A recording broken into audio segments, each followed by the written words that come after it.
Cyprus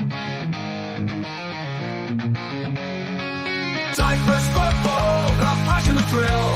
The passion of thrill. The stadium's roar, you can feel the chill. You can feel the chill. The teams are ready. The battles will start. The battles will start with dreams of glory. They'll play with heart.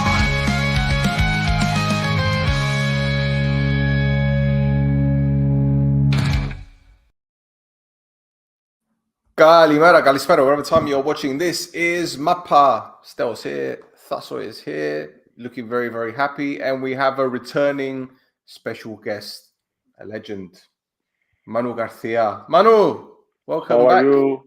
How are you? Nice to see you again. It's a pleasure, you know.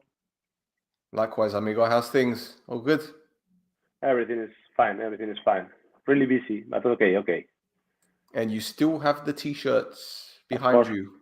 Of course, this is the only room I am allowed to have football items. Yes, my shirt, my memories. Yeah. That's fantastic. We're not going to ask you to get another shirt to show us. It's fine. We've done this before. It's okay. Okay. If we have time, we can share any of them. We're gonna have people saying, "Show us the Ronaldo. Show us the Messi. I want to see the Manu Garcia from Alaves from the cup final." Thasso, you're happy, aren't you? Oh, what a beautiful turn of events in Limassol tonight. Lovely. We'll talk about it a bit more later, but yeah, it's a good game. And for once, Pafos do not score really late on. So good game plan. True. Sorted it. Well, mate, let's just go into it right now. Let's get it over and done with. Because for the benefit of those that are just tuning in, the Super Cup took place tonight. It should have took place a few weeks ago, but obviously because both clubs had European commitments, they decided to move it. And we had it tonight. So, Thasso, it's all yours. Go on. Yep. I mean, goal scored in the first minute. And then from then on, it's kind of Pafos chasing the game, isn't it? Good goal. They did a lot more chasing. Yeah, Ivosic should have done better with that shot, I think. But yeah, it's a pacey finish from Sarfor. The foul from Dragomir. I don't see why people. I don't see how people can say it's not a red card. Really, it's very late, and it studs up as well. Catches the back of Chebak. I mean, it's reckless.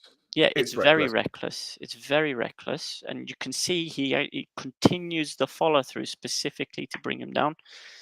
There can't be any complaints. I don't think the only reason you wouldn't give him a red is because it's only the 11th minute. No, that's not an excuse. That is dangerous. That could have ruptured his Achilles. That's a very, very dangerous one. Yeah, but that was it, really. That was it. Yeah, pretty much because Pafos chasing the game. They went to 3 at the back. So Garcia decided he was going to proper go for it. Didn't work out for him this time. Mostly, we rode our luck a little bit as well. Obviously, Pafos hit the post in the second half as well. They hit the frame of the goal. Very bad-tempered game. A lot of harsh tackles, a lot of Pedro's complaining about us not showing APOEL's red card, but Pedro, the highlights haven't even been put on Alpha yet. Yeah, this game has just finished. Relax, calm down. My God, this is live reaction. I got honestly, no notes on nothing. The game finished 8 minutes ago. Like, what do you want me to do? I'm pretty sure the players haven't actually lifted the Gado yet either. So, Some people are so tapped. And I thought him, of all people, wouldn't be so wound up about it. There is. We're not going to show APOEL's red card. Yes, because we're pro APOEL on this show, Pedro. We're pro APOEL. I'm sorry. You have to be. I'm here. Honestly. I know. But yeah, Abanya, very good, very, very good game again from him. He's getting better and better with every game. He was all over the pitch, tried to nullify the Pafos threats as much as possible. actually remember what they mean about the red card. Bar jumped up for a header with Lucasen, and he led with his knee and gave Lucasen a dead leg in the back. But it's not.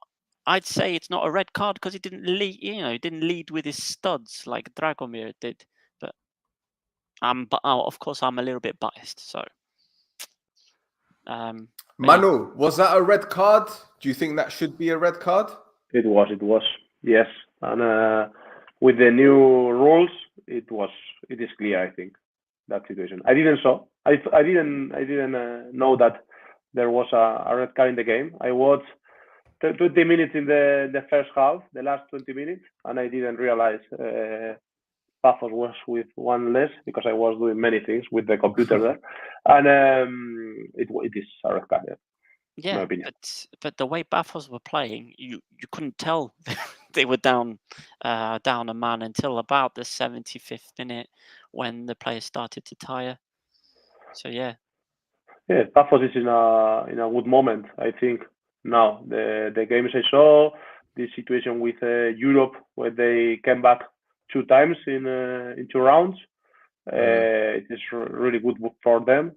And I think a strong team. Also, the coach is, in my opinion, really good. I know him.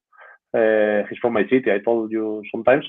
And yes, I think he's a good coach. And also, they have more or less the same team in the last 2 years. The main players are the same. Dragomir, Tankovic, Jairo. You can see them. Goldar is the second year also. So yeah, strong team. It will be a good season also, I think. For them, it could be. Yeah, I agree with that. There you go. See, Super Cup wrapped up in 7 minutes. We're done with that. Lovely. Happy days. Right, on to the league. And let's start with the first game being, well, we've done it backwards, but Omonia Aradipou beats Paralimni by 2-0. Thasso, I think you kind of guessed that Omonia Aradipou were going to put them to the sword. They did. Oh, he's disappeared. He's a magician. He's gone. and there. Magic. Yeah. So we said Paralimni was like, fuck this, I'm going. No. I'm here. He's waiting for the big games. That's what. He's waiting. Yeah, exactly. No. Of course. I watch all the highlights of the weekend. Every weekend I watch the highlights of all of them, and some complete the games. Estelle told me, okay, this week we can do the podcast, of course. And there was an amazing, in my opinion, Apollon Aris Apollon. I wanted to see. I watched, and I also watched Karmiotissa Omonia 29. And these are the games I can be asked about them. The others just the highlights and the news. Okay. Yes. We didn't really watch the Paralimni or Omonia Aradipou game, to be honest. Borges scored. Oh, you did. Okay. Well, there's 2 goals in 7 minutes, and that was it. Yeah, there 2 was goals in 7 minutes. Nothing. There was nothing in that game. Basically, Omonia Aradipou won the game in the first half, invited pressure from Paralimni, and Paralimni had nothing. There was they just sloppy possession. Final ball was lacking. There was no cohesion at all with the team, and Omonia Aradipou just let them play in front of them for 45-50 minutes. Just let them kind of dig their own graves with it. Yeah, but yeah, a waste of 2 hours for me watching that game. To tell you the truth, I did predict it. I did predict a 0-0 on it, and apart from basically the 2 goals, there was barely any other shots. So yeah, but I keep saying Omonia Aradipou are going to surprise some people. And look, they're higher than Anorthosis at the moment. So, oh, careful! They'll be coming for you next. Listen, just before you came up. Listen, before you lot won the league, before APOEL won the league, you were humble, Thasso. I was. APOEL champions, you're mouthy, Thasso. Just be careful. You'll get it for a season, and I'll go back. Come on. Relax. Get back. Relax. Get back in your box. Right. On to the next game. So, Karmiotissa needed a 96th minute equalizer to get a point against Omonia Aradipu. Trujic gave them the lead, but then Pafos came off the bench to rattle one in. The former Manchester City player. Great strike that is. And he actually gave us a retweet as well when we put the video out. So clearly he's a fan of the show. He follows us. And that's the Passion Merchant telling everyone to go back to the halfway line. Yeah, keep going. Yeah, slap him. Yeah, keep going. Okay, all right. So there you go. So 1-1 it finished. 1-1 it finished. Manu, you watched the game. What did you think of this game? Yes, it was like Karmiotissa, really good first half, in my opinion, dominating the game. Many chances, but they didn't get from the beginning. I think playing in the forward part of the pitch, finishing many corner kick, but they didn't get the goal. And the second half was better from Omonia, more transitions, less control in the game, as usually happens in more open game in the second half from minute 60, 70. And okay, they got this amazing goal, a really good goal from Omonia 29th of May, yes. And then also with Pafos, it was a surprise for me that he arrived to Karmiotissa. He played good. Maybe he's far from the best fitness situation, but he played more or less a good second half, and he found this a good goal at the end of the game. In my opinion, it was fair. Maybe 1-1, 1-0. It was maybe a little better Karmiotissa in the first half, but okay. It was a good game. It was funny to see it. It was okay. Karmiotissa surprised me about the level. I think it has good players and long roster, many players I saw in the team. So let's see, maybe they can surprise us. Like I think the top 6 is really difficult, but I don't think they will have problems to be close to this 7th, 8th position, maybe. Okay. Manu, the Karmiotissa player that scored the goal, Pafos, the one that was at Manchester City in their academy. I know he was at Almeria and Vallecano before going to Qatar. Do you know much about this player? I didn't know a lot. I remember the first time he came to Spain again from City. I think he was one of the players from the academy of Manchester City who did the advertisement of Colacao here in Spain. Colacao is a chocolate milk with milk drink, okay? And it was funny here in Spain. And I think one of his first games in Spain with Almeria was against us in second division. But to be honest, I didn't see him a lot of matches in this last season. So I was pretty curious about what would happen with him. I spoke with him when he moves to Cyprus to tell him, how are you? If I can help you, I will.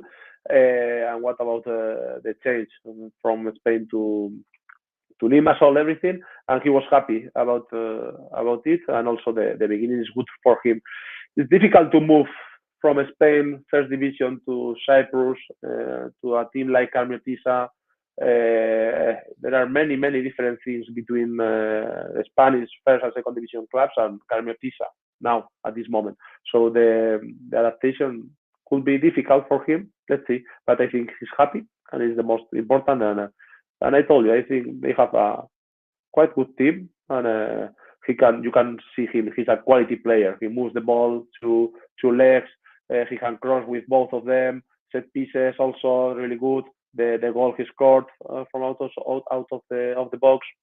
I think it's a really good addition for the league. He's not in the top teams, and he's in a medium team, we can say. And I think his level could be for a top team in Cyprus.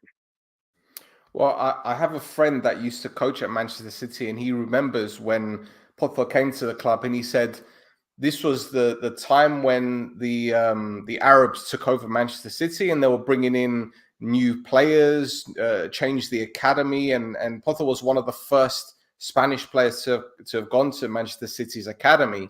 And he said he didn't quite make it, But coming to Cyprus at 28 years old at Karmiotissa, this is a big opportunity for him to maybe show his ability. Because at other clubs, when you're going to this club, it's very difficult to get the momentum. But now he's at Karmiotissa, it's a good level. Maybe we'll give him the opportunity to move to a bigger club, no?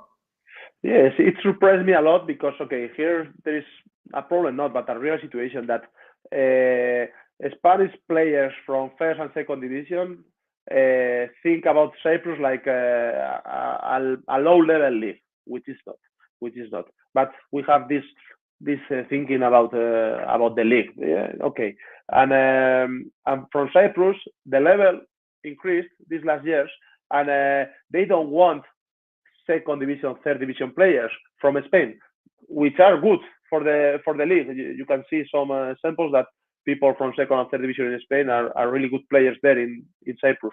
Tejera, he played all the seasons in second division, good level in Spain. He's really talented, but okay, and he's one of the best midfielders last season in Anorthosis in the league. But it's this problem that Cyprus teams didn't want second division or third division players from Spain. Spanish players in their 25, 26 years old, they didn't think about Cyprus like a opportunity for them. So for me, this is a good opportunity to Pozo to progress there, to show himself in a new league, in a new atmosphere, in a new context. And of course, if he creates a good season in Karmiotissa, for sure, he could move to a better team, maybe there in Cyprus. Maybe he can go to another country. But for me, he was, I don't know how to say, valiente in English. He was ready to make this step that players usually don't want to do with 28 years old. So let's see. I wish him a good season, and let's see if he can progress there. It will be good for him. It will be good for the league. It will be good for everybody to show that in Spain that there are more clubs, more leagues where you can enjoy, you can show yourself, because Spain is really competitive. It's really difficult to be in the first or second division. It's really difficult. And there is no space for all the players that we have. The third division in Spain is really good level, really good players. And to move abroad, it's a step that sometimes is hard to make. But it will. In my case, it was in the last years of my career, but I was really happy about that. I'm here with you talking about the league, following the league. Really happy with the people I found in Cyprus. So let's see what happens with Pozo. As I think he can do can play a good season. And Thasso Trujic, second goal of the season, 32 years old, was at Doxa last year. Not a bad signing so far, no? No, I said it when they signed, when the team signed him, that he would be the kind of, he's got this tenacity. I called him a shithouse because he likes to. He's a very dangerous, aggressive player. He gets in defenders' faces. He normally plays out on the wing, but I think I think the team is playing him as an out and out striker, which I think is different to where he was playing at Doxa. And we've seen the kind of skill that he has with the finishing. Beautiful finish to give his team the lead. Very, very good. Yeah. Yep.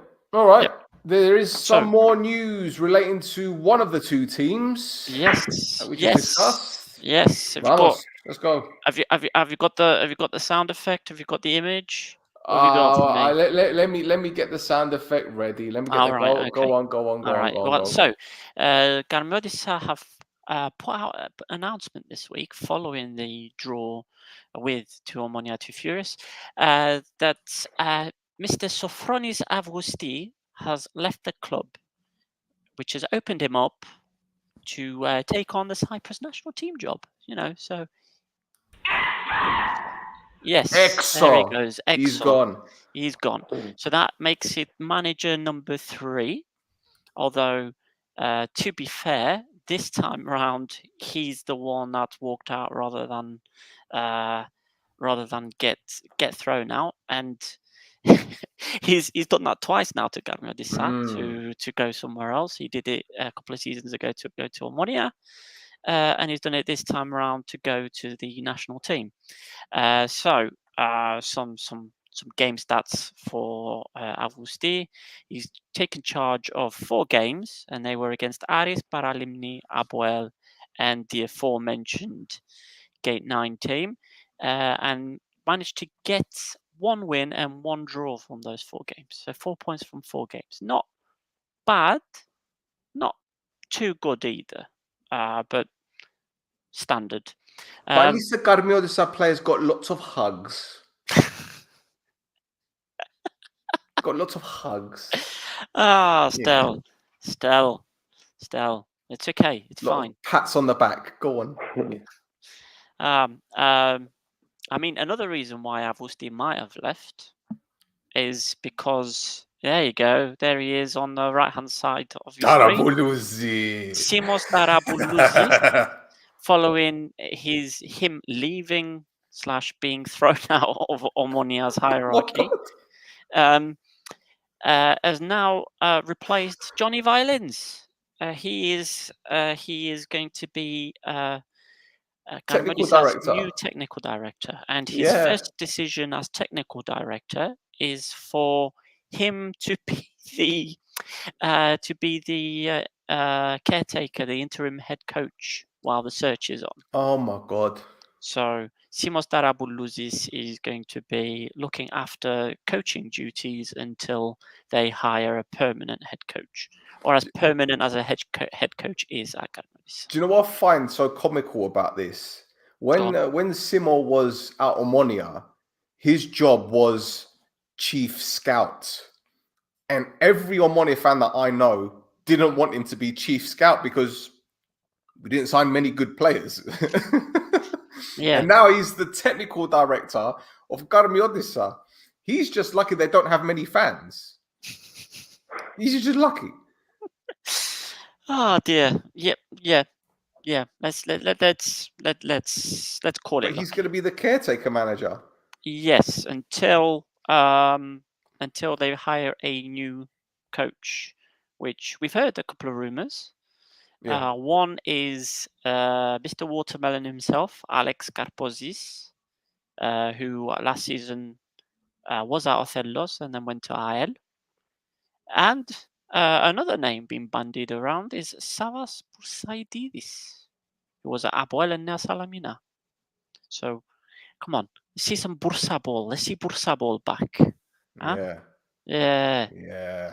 We like to see that for sure. Yeah. For sure. So right, that's the news. That's the news out of the matches for now. We spent more time talking about Karmiotissa than we did APOEL. There's more stuff about APOEL later on. Don't worry. Yes. All right. Okay. So on to the next, and this was the derby, one of the Limassol derbies. Aris 0, Apollon 0. Although I don't know who's going to be happier with the point because both teams had very, very good chances. I think Aris had the better of the opportunities in all fairness, but Apollon gave a fair account of themselves. Manu, you watched this game? Yes. What did you think? It was good. It was amazing. Many chances from both sides. From Aris, more or less the same kind of game of like last season, like last 2 seasons, with many good players in front, fast, really good with Skivitalia. So strong. In the wings they have a lot of quick players. Similar. Not many passes in the midfield that they don't need, they don't want. They prefer to go up to attack, to fill the box. You can see. And Gomis also, he had 2 chances like this. Well, it was at the end. And Aris so strong, in my opinion. Also, a season without Europe, they will be one of the best of the league, I think. Let's see how they can manage all the good players they have. Let's see, because there are not many games, just one per week. You have to control the attitude of the players, happy or not happy. If they play, they don't play. Okay, let's see how they manage this, but if they can do it, they will have, in my opinion, also a good season. Really strong team. And from the other side, Apollon, I like them. I like them a lot. I could see a team who was tactically really well worked. Okay, the midfielders I liked, three of them, all of them. Good mobility with Cole, which I know from my year there in Cyprus, and with the other two, the number 6 and the number 27, I think. Good mobility always in the spaces that they must be, creating chances for the forward players. Good. I think the problem in this game for Apollon was that they didn't have a striker. Yes, Marquez got injured in the first minute, and then the Rengaray, yes, the tall one, was with a red card. So they played with a small guy, I don't know the name, who ran a lot, who worked a lot. But I think in the moment they need something more in the box. They didn't find the reference. They didn't find the reference that the Regaray or Marquez could be. In the wingers, also this Sagal. Also, I like him. Quality, fast, vertical. Yes, I think a good season. Santos in the right back, coming inside also sometimes. I like that. He didn't lose the ball in that difficult situations inside. Good in the central backs also more or less good.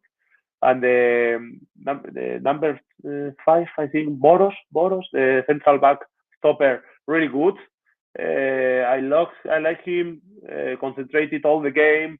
Good, very good competitor, I thought. And let's see. Apollon also surprised me in the good way. So you can see Pafos, good. Aris, good.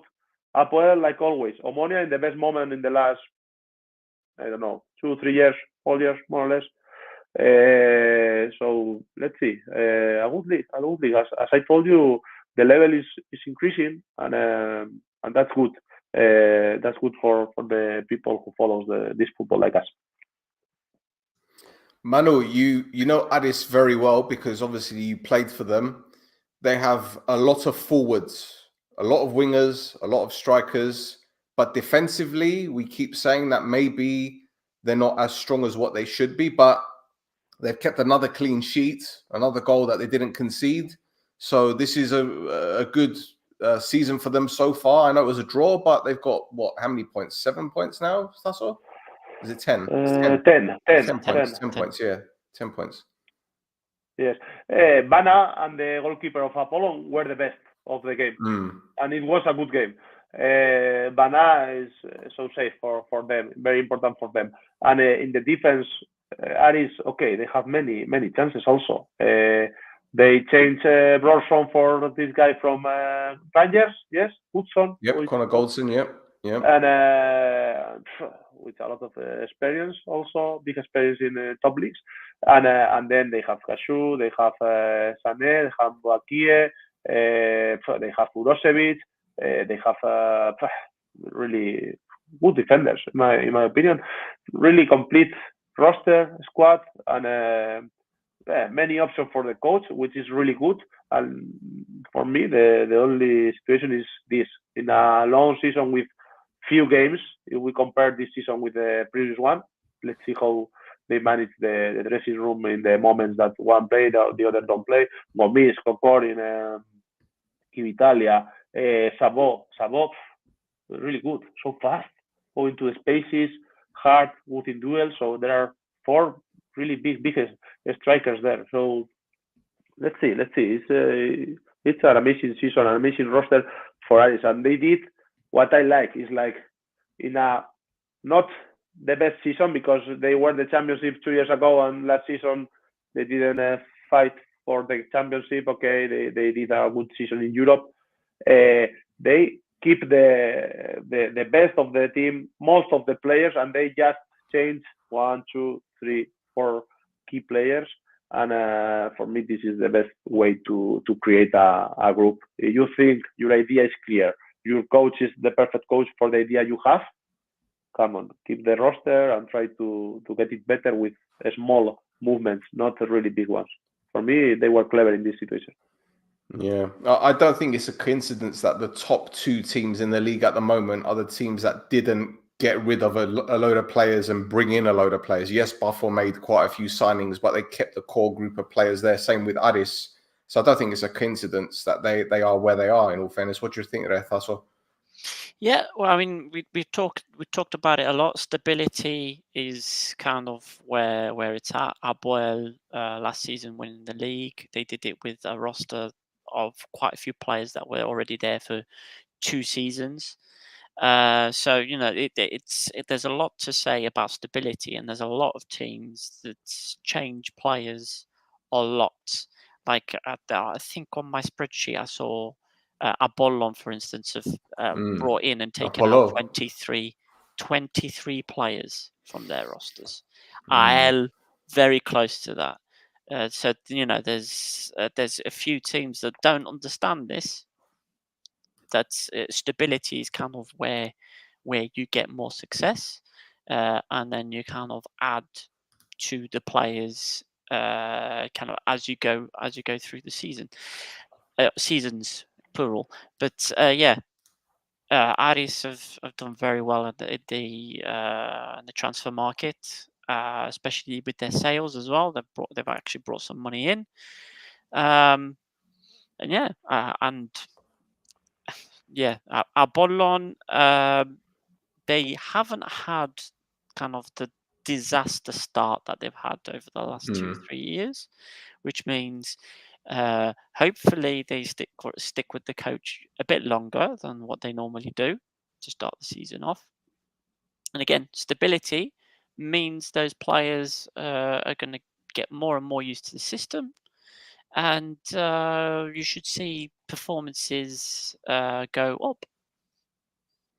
Well, look, if you look at the fixtures for Apollon, right, take the Ajax game out of the equation because I know they had 10 men. You're looking at, Anorthosis away. You're looking at Aris at home. I know, obviously, the APOEL game was meant to take place, which it didn't. But if you'd have told them you'd have got 4 points out of Anorthosis away and Aris at home, sorry, Aris away as well. Away. They were classes away, weren't It was they? away. It was away, yeah. So if you said 4 points out of those 2 games, they'd have said, yeah, I'll take that for sure. Sure. Yep. Yeah. Okay, fair enough. Yeah, for sure. Yeah. Okay, good. Well, Marquez went off in the 5th minute with a shoulder injury. I don't know if it's dislocated or... It needs an operation. Oof. So I think that's 3 months. That's how long Guerrero was out for Anorthosis when he had his. So not pretty. He's not going to be getting that top goal scorer thing, is he now? You never know. Not ruling it out. Anyway, Let's move on. And the next game. Well, where do we go with this one? Anorthosis beating Omonia by a goal. I told you last week it's going to be prime AC Milan in this Anorthosis team. And the game, I wouldn't say kind of changed with this red card. I mean, it wasn't the turning point in my opinion. Omonia all over Anorthosis, but this was clear as day red card. Stepinski sees red. And then 8 minutes into added time at the end of the first half, Anorthosis take the lead through none other than Rafa Lopez. My team couldn't do anything in the second half. And that was it. The unbeaten run is over, and Anorthosis can celebrate like they've won a cup. Manu, did you watch this game? I didn't watch. I followed this Anorthosis situation. So I was surprised in the good way now with this game. Many changes in the club, yes. Instability, of course, with everything, yes. So let's see. But this Papadopoulos, I love that stadium, the fans. This is one of the strengths they have, and even they sign also good players, yes. So I think they will need some time because maybe the precision was not the best. They start a little later than the others. Everything, all the situation of the club is not the best. Okay, the beginning was difficult also, yes. The schedule was not the easiest one, no. I think the first game they draw with Omonia Geroskipou, yes. Yeah. And they lost with Apollon. Apollon, yeah. One more. I don't know the other one. And Pafos. this win. Pafos. They lost with Pafos. And now this okay, it was a hard beginning for them. Pafos, Apollon, and this other one. Omonia. No, Omonia. Omonia now is 3 of the best in 4 games, and they got this win. Let's see. I think they will be better than we thought because of the situation of the club before the beginning of the game. And I have some friends there, so I wish them the best. And also, as I told, I love that stadium, the fans there, and the atmosphere there, the history of the club with Famagusta also. So let's see if they can play a good season for the fans, for the club. Even if it's clear they are not in the top clubs of the league now. They have to pass through this moment. I don't know if it will be 1 year, 2 years, 3 years, 4 years, I don't know. But it's like an historical club which will be always there, no? Supported by the people, by the fans, and it's really strong for them and for the league also. The history of Anorthosis. Yeah. Well, Tasso, it seemed to be a copy of last season with Omonia and Anorthosis at the Papadopoulos, where Omonia dominated for the first half, couldn't find the back of the net, and then Anorthosis had the chance, and that was effectively it. I know we had 10 men, but you'd have expected more, especially second half from Omonia, no? Yeah. Achnas, the head coach, Achnas, is very good at kind of draining every drop from his players. So we saw it tactically against APOEL last season. We saw it against a couple of the other teams in the top 6, where he managed to get performances from players who weren't getting paid, who weren't who some of those players hadn't played for half the season because they were preferred by others who were then released because of the financial situation at Anorthosis. So he's very good at getting the players to kind of dig in and kind of work on things.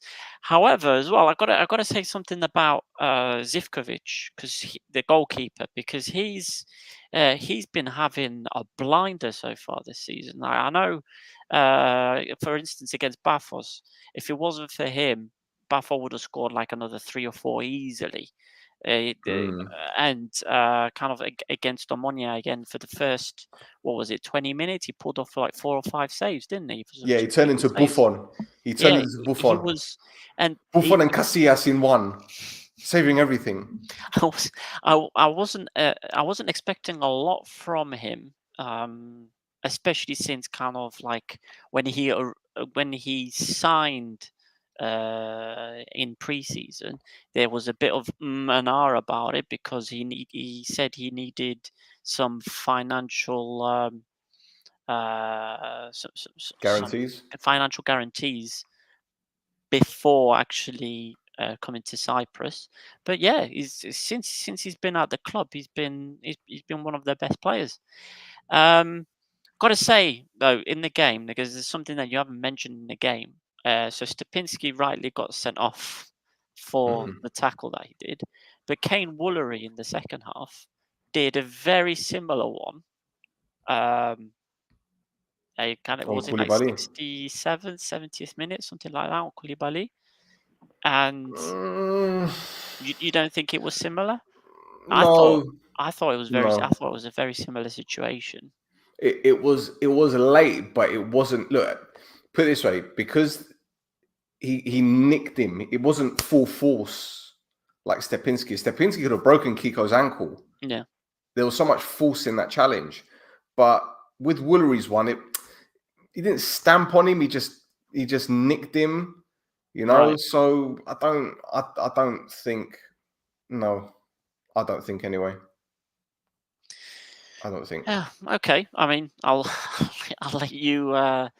It would have been soft. It would have been. You can't. If you're going to do that, you're going to give a red card for every late tackle. It's just silly. It's just silly. Okay. But there is something that we need to talk about when it comes to injuries, and Manu can give his opinion on this one. Roglic, the Anorthosis midfielder, took a whack to the face from Simic. All right, and we're going to go into this incident a bit later on as well, because APOEL have chimed in on with their opinions. But Roglic has gone down, and I think for me this is where the turning point was for the game, because it kind of broke Omonia's momentum. But in terms of an injury, the guy is being treated. They're doing the normal checks. I use that word loosely. He then goes off the pitch. He is sick on the side of the pitch. Look, he doesn't even know where he is right now. Okay, he doesn't know where he is. Comes back on the pitch, and then 3 minutes later, they substitute him. And this is remarkable, because when he comes off the pitch to be substituted, he doesn't know where he's going. Look at him. He's going to walk into the advertising board. They're like, no, mate, come this way. Now, look, concussions in football are common, right? But there needs to be a concussion protocol in the Paralimni. This is crazy. This is absolutely crazy. And for him to come back on the pitch as well. Yeah. But there is, though, isn't there? FIFA brought in the protocol that's supposed to be done in all the leagues. Are we going to talk about the protocols that various associations bring into Cyprus, the UEFA with their pillars, and how that isn't really followed? I mean, yeah, going to be facetious. I get what you're saying. Yeah. But that is pretty bad for me anyway. I don't know about you. Manu, what do you think of this situation? Yes, I don't know. If in the basketball, in the NBA, you are out and you are out, yes. I think they don't allow you to come back after one concussion like this. It's difficult because sometimes as player you feel that you can continue. Yes, it will be 1 minute DC time, something like this, and I will come back. I don't know. I remember I had one like this. I come back. I was playing 1, 2, 3 minutes. Like, what is this? I didn't know where I was, and then everything was normal. So I don't know. I think if we want to take care of the players, the best in this situation is if you have to go out because of a concussion. Maybe you cannot come back. Maybe. Yes. I don't know. It's but as well for me, right? That physio, I don't want to be putting anybody under the bus, right? But that physio, seeing, I mean, we could see there in kind of like the way Roglic looked, the way he was looking, it wasn't good. But the physio, I'm guessing he asked the player if he was all right to continue, and then just let him go on. And I think, as a professional, you should probably be making the decision to say no, he shouldn't be going back onto the pitch in the condition he's in. That's my thought anyway. But there's things brought in place that's, especially nowadays, there's technology you can use which can help deal with whether or not a player has a concussion. Like, you can test it out. I think the players union, and you know a bit more about this still, but the players union, because PAS are working with a company called BrainEye, and we've put out a tweet about this before. And BrainEye is an app that is available for free for every player in Cyprus from every level, right? And it's an app that it does a standard eye test. So instead of the physio doing this, look at my finger, is it here, is it there? They could just get the phone out, right, and just do the eye test, and it will give you a percentage accuracy of the vision, and it will tell you there and then if there's an issue with the brain. That's how incredible this bit of kit is. It is groundbreaking, but for some reason, clubs don't believe in it. Clubs don't think it is required. But no, let's trust the guy that does this. It's okay, my friend. You can come back on and play now. You might have brain damage, but it's okay. I mean, it's is stupid. And this is something that PASP have been telling people about for maybe a year now, but they don't listen. Of course they don't. No, I think as with anything in Cyprus, something needs to happen to someone 3 or 4 times before they go, oh, maybe we should do something about it. It's this crazy. is Cyprus. It's absolutely crazy. But what makes it even worse is that the player is now back in training. He was announced 2-3 days after the actual injury that he's back in training. Yeah, I mean, I think Manu, you'll have a bit more. He must pass the test. He must about pass this. some test with the doctors for sure. Now, This test. no, another one for sure. Yeah. in the pits, yes, it's clear that there must be a protocol or something to ensure that the player is fine.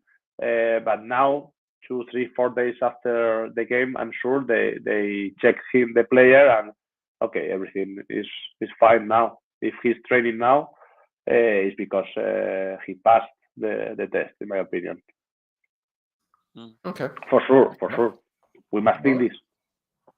Clubs in Cyprus are quite professional. There are some things that you cannot do if you come from a club like me, but they are getting better. And I think in this situation, of course, for sure, they check the player, for sure. Hopefully, anyway. Hopefully. All right, let's move on to the next game. And a crazy, crazy evening in Larnaca as Ethnikos drew 2-2 against Ike. But this goal from Pablo Gonzalez, wow. Absolutely wow. I don't know how else to explain it, really. The commentator, well, we'll talk about what the commentator said. Yeah. Bruno Gama equalized before Ofori put the ball in his own net. And then Lipski made it 2-2, even though the cameraman missed it. Lovely. Cheers, mate. Happy days. Beautiful. We didn't see it, so it didn't happen. Yeah. Didn't see it. Like Arsene Wenger, I did not see it. But yeah, listen, somebody predicted that the score would be 2-2. And, Who? This guy. This guy right here. Yeah.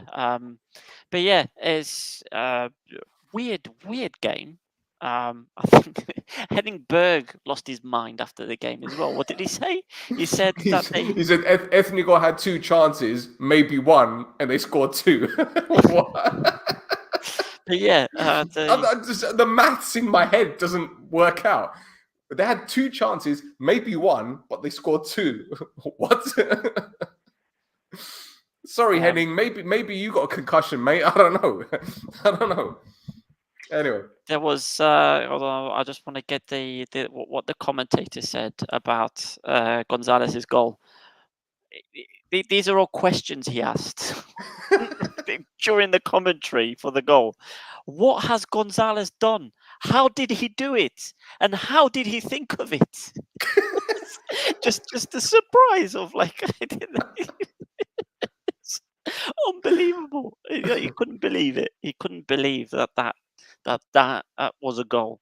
But yeah, Gonzalez and Derrigan up front for Achna seem to be doing the business for them. I'm telling you, we were talking about Cabrera leaving Ethnikos. We thought how they're going to replace him. Well, Andereggen is. Yeah. It seems like their forward line. They've boosted the forward line again because they'd lost all 3 of the front 3 that scored. Did so much for them up front last season, and I thought they were going to be, for all the luck in the world I wish for David Badia, I thought that they were probably going to go down this season. But yeah, they've managed to find some very, very good players. That forward line is doing the business. Again, the thing that's letting them down at the moment is in defence, but that's always been the case with Ethnikos. But yeah. Great performance from them. Ike, listen, we said it at the beginning of the season. A lot of wrong decisions have been made in the summer, and the team's still trying to catch up all those bad decisions that were made.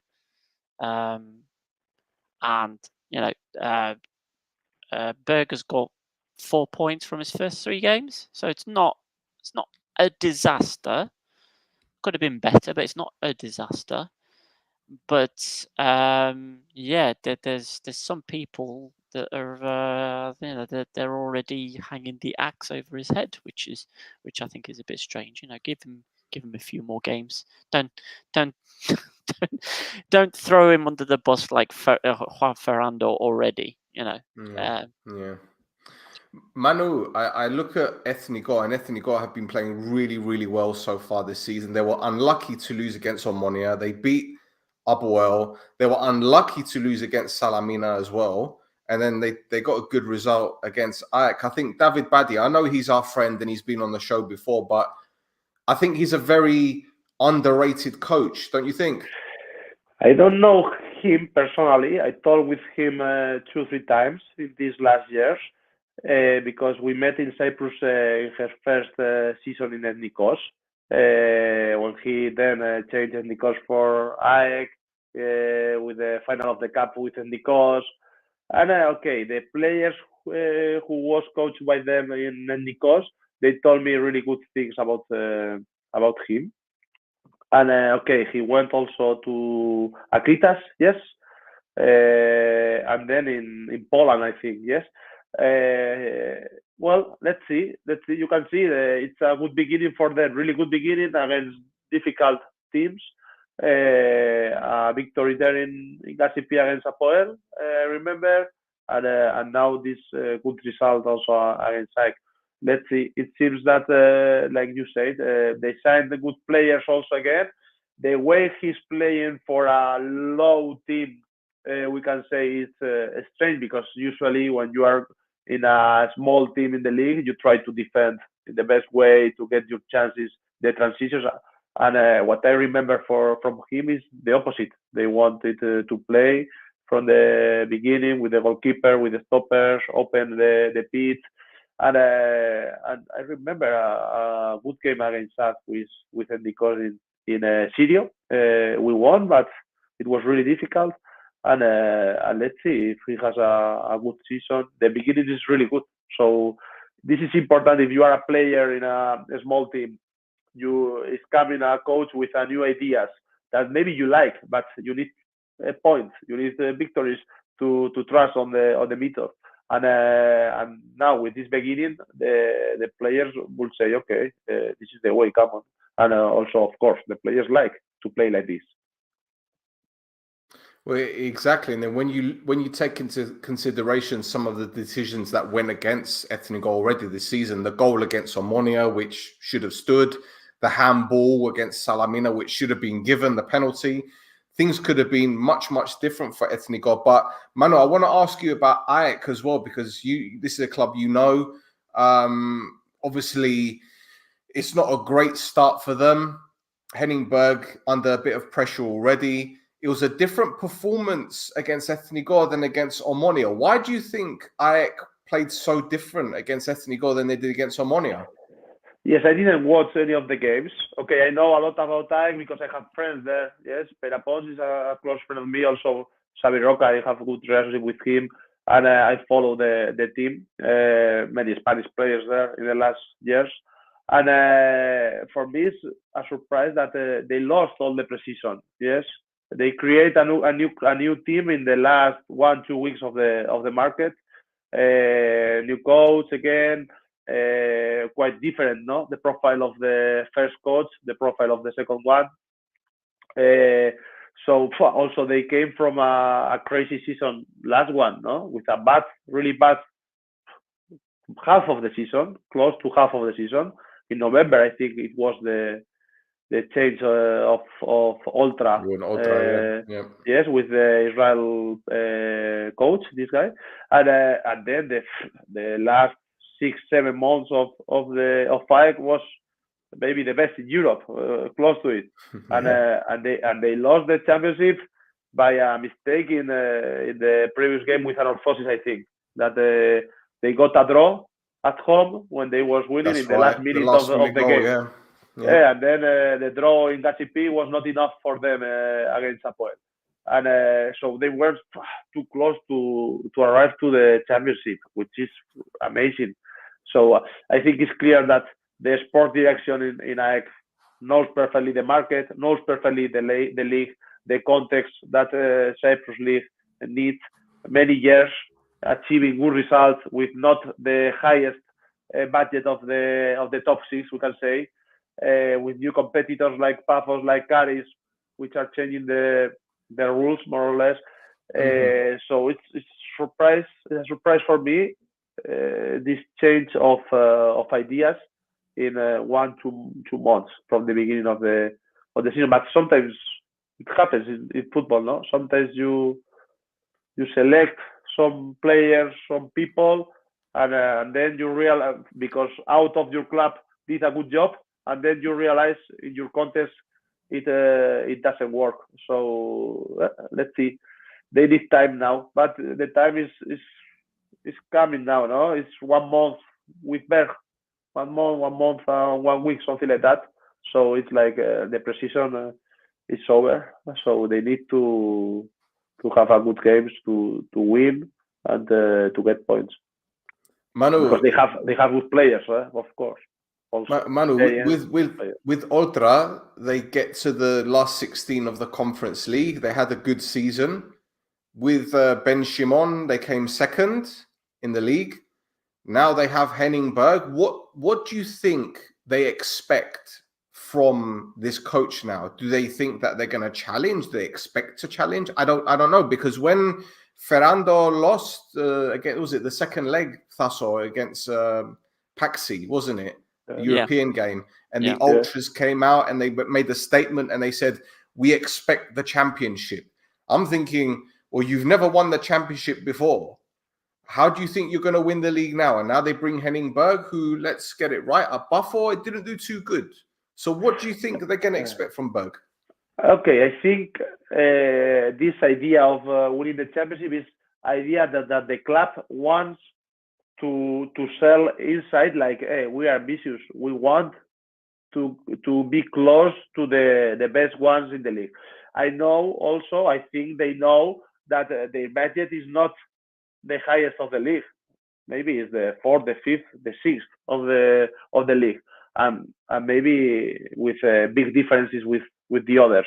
So I think they know the real situation about their financial situation, which is important in football, but they think with their methods, with the people, with the way they work, they think they can be, well, it's clear, they can be close to these clubs. They were really close last season.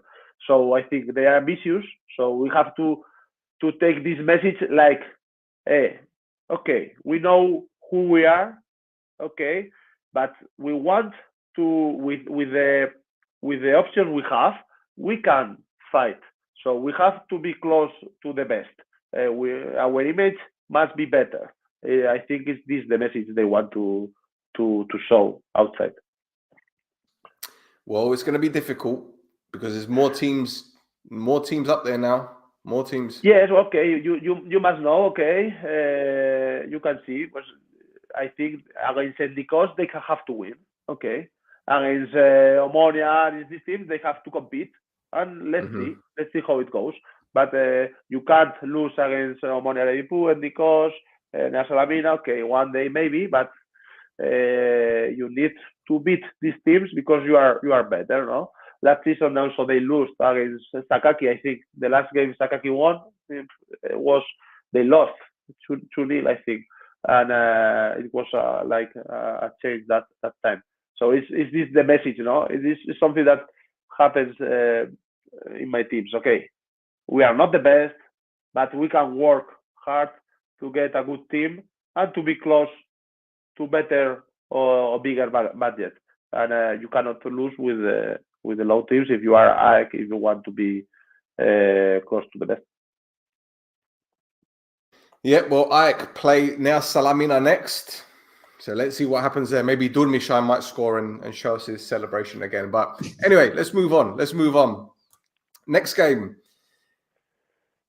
Well, Thasso, your team beat Salamina by 3-1. There was a goal disallowed for handball. I think well, you can't give those these days. Mm. Marquinhos gave APOEL the lead. El Arabi made it 2, and Pizzi, the old man, Mm-hmm. the old man. I say old man. He's younger than me. I can't really speak. He made it 3-1 thanks to some tragic defending by Antosh. It's terrible. Again, another goal that the cameraman almost missed. Yeah. But yeah, another win, Tasso. Another Yeah. win. You guys are looking good so far. Yeah.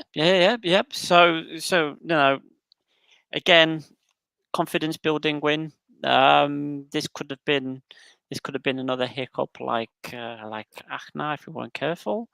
But the team performed professionally. They went 3-0 up. Durmishai managed to get a consolation goal right at the end. It did get a bit squeaky bum time even further towards the end. Durmishai hit the post with a header as well. But yeah, Abanya has been a revelation, I think, in the middle of the park for APOEL. He's absolutely everywhere. He's doing all the running. He's very good at picking up the ball, pressing, tackling, passing, and then kind of the impetus for counter attacks. You just see him just direct running at the opposition defense, and it kind of frees players like El Arabi who want the ball played to their feet in the box to do what they need to do to get goals. And I've got to take a moment as well. I've already done it a couple of times on Twitter, but I have to take a moment as well and admit where I'm wrong with Pizzi. I said after one game, 2 games. 2 games now. He did have a good game the week before as well. He performed very, very well. He could have had a couple of goals. I was expecting him not to start games until at least October, so that's a plus for me. And it's going all right, isn't it? It's going fine. It's going fine. Going fine. No complaints from me. It's going fine. Again, playing the top 6 team will tell us a bit more about how well the team is actually going. Beating Pafos tonight, obviously, being a good indicator of how well things are going under Dominguez. So I'm happy. Look, I even got my away shirt from last season on. So I'm happy with how things are going. Okay, I am. Folks. Right. Now there is some news, or shall we start with the social media madness that transpired today? Yeah. The Cyprus FA's VAR explanations came out today, this morning, and APOEL had something to say, which is in regards to 2 different situations. So the Cyprus FA said that the VAR check on Drasic's attempt at an interception against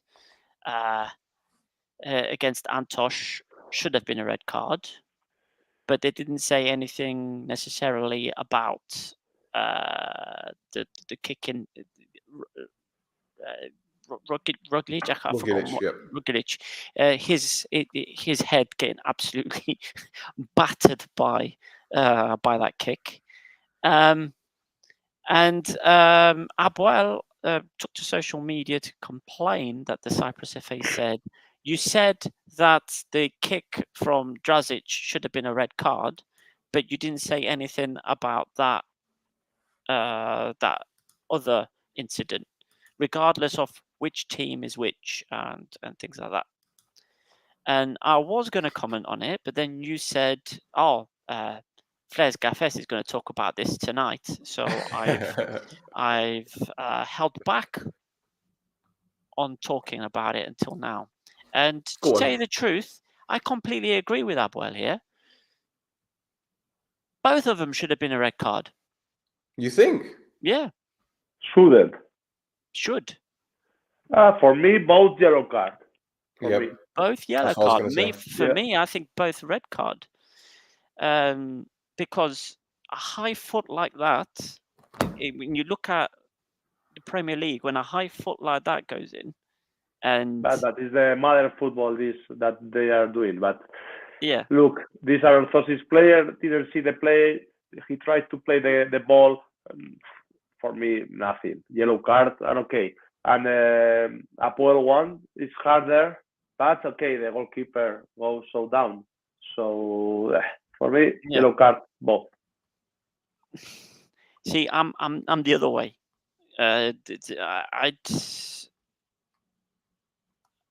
It's for me it's the other way. But I am in agreement. So we're both in agreement with APOEL in their social media post, is that those two situations should have had the same result. Yes, for me, Now, yes, but yellow card for both.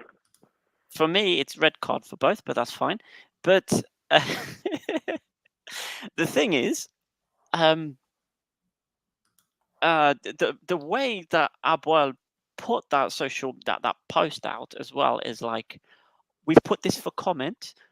The comments are all yours. Like, we're just putting this there.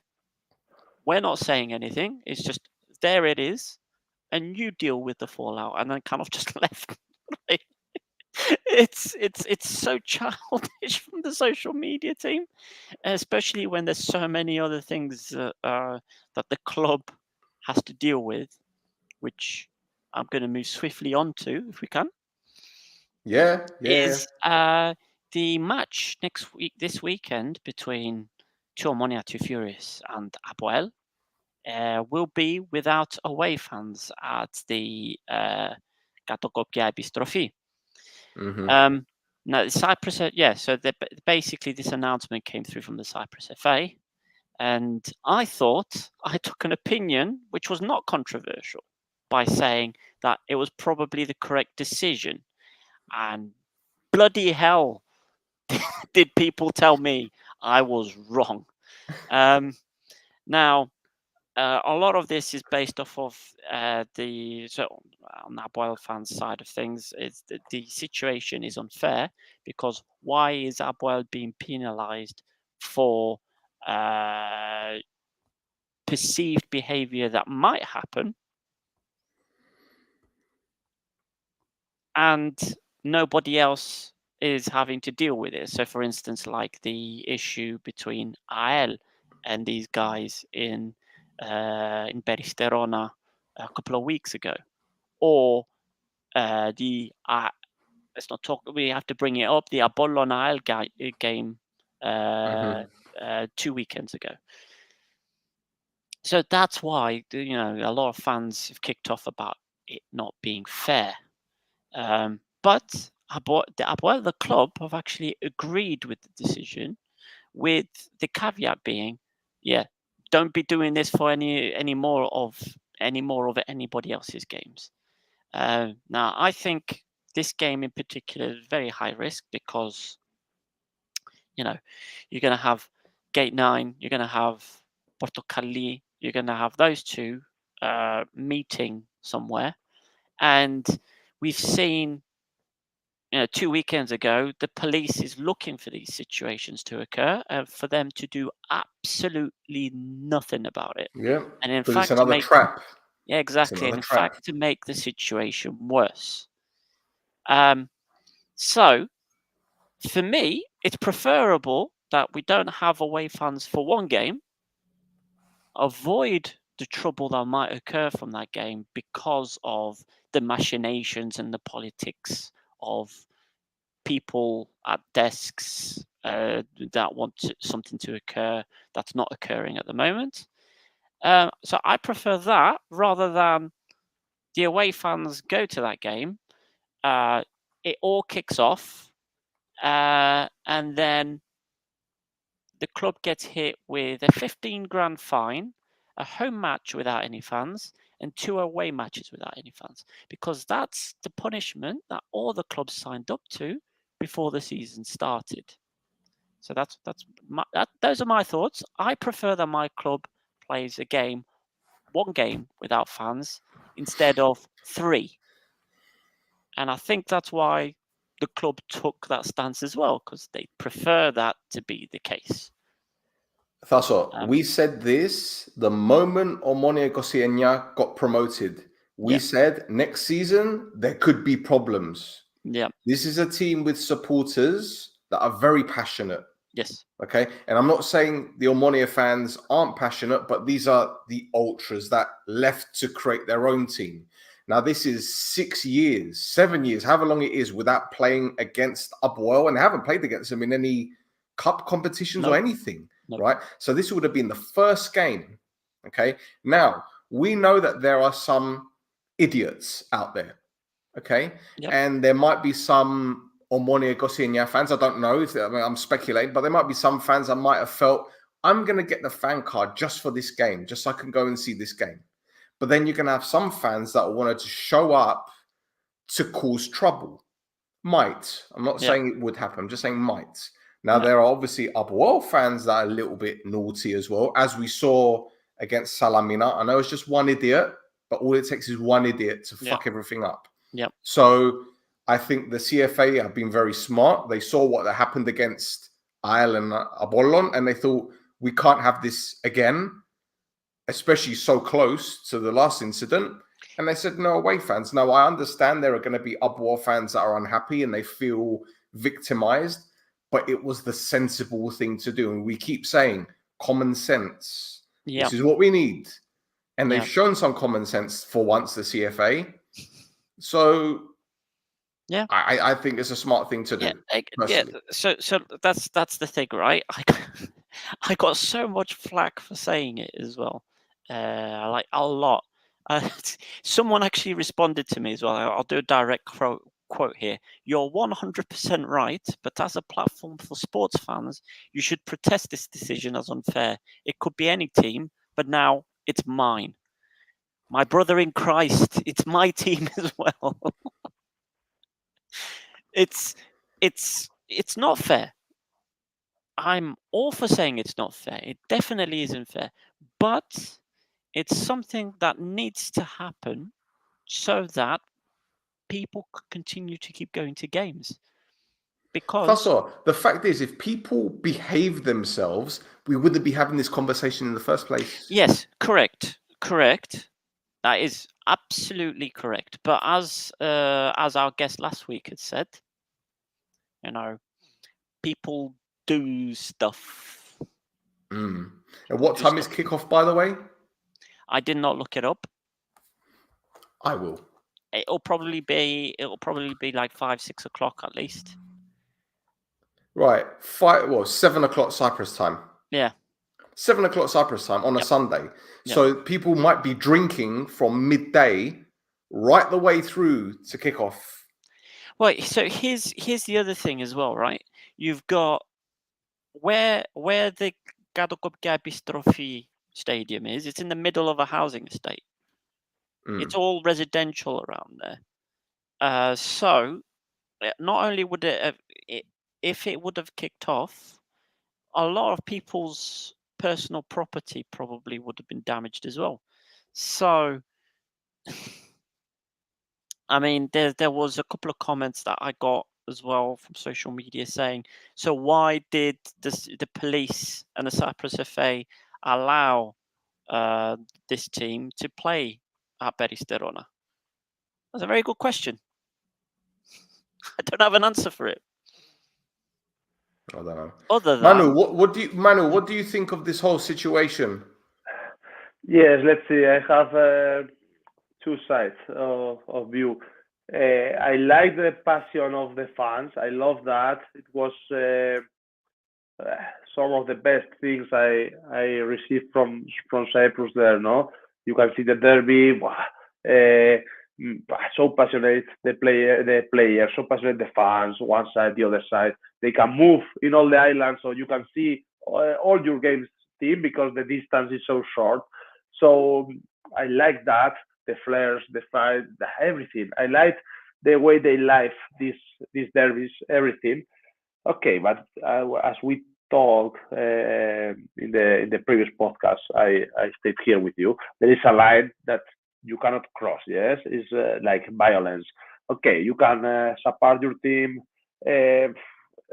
be really passionate there, scream everything, whatever you want in the stands.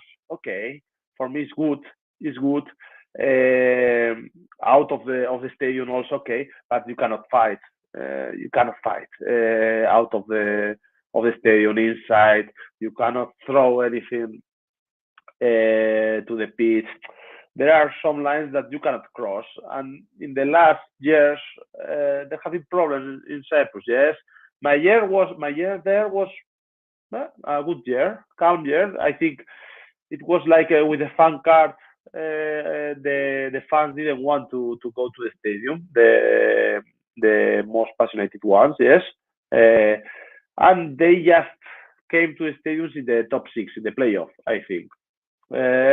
And it was really good for me. It was really funny to play against this atmosphere. Okay, with Aris, we have less fans than the others, but it was beautiful.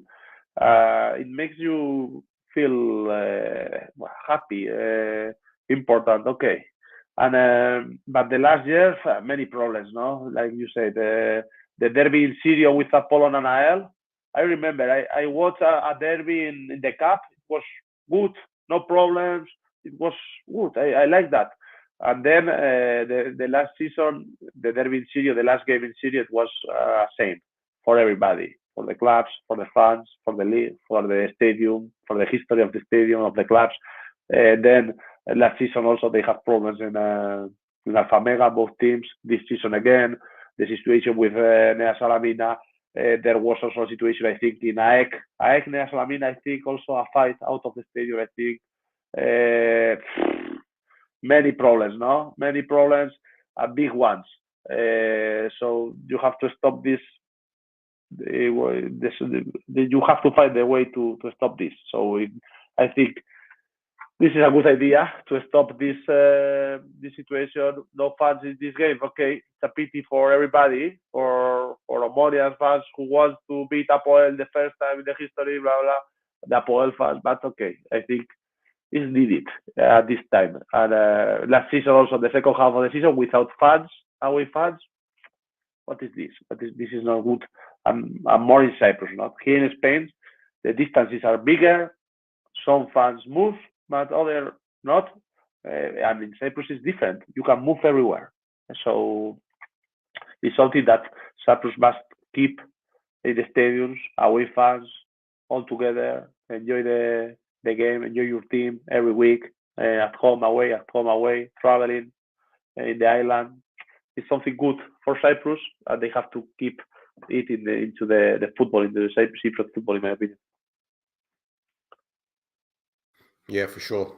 Well, hopefully there won't be any other trouble. Hopefully. you just know something's around the corner, don't you?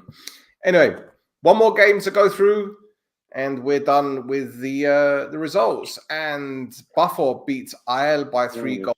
APOEL took the lead through Limassol, but Jaja equalized with a wonderful goal. And then Anderson Silva said, "Mate, hold my beer. Let me show you how it's done." 25 yards out, left foot, top corner. You do not stop those. But that wasn't the end of the scoring. Jaja made it 3-1 in added time. Pafos, top of the league. That's all. Maximum points. Yep. Pafos doing the business. But again, once again, this is a thing that I think is going to be an occurring theme for Pafos across the season. They go 1-0 down, and they don't start scoring until 80th plus minutes. A bit like what they've been doing in Europe. They've been scoring late goals a lot.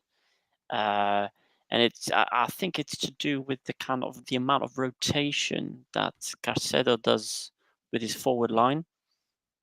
Like the Pafos hadn't scored until he'd changed all the forward lines. So he'd taken Jairo, Bruno, and Leonatello off, and Jaja and Anderson Silva scored, and they were both players coming off the bench. So yeah, but I think there were two big turning points in this game. There was Mamas coming off injured on the half-hour mark, and at half-time they took off Filiodi for Francis, and that kind of changed things on the right-hand side for APOEL. Pafos left, Jaja came on, and he's on fire, man. He is...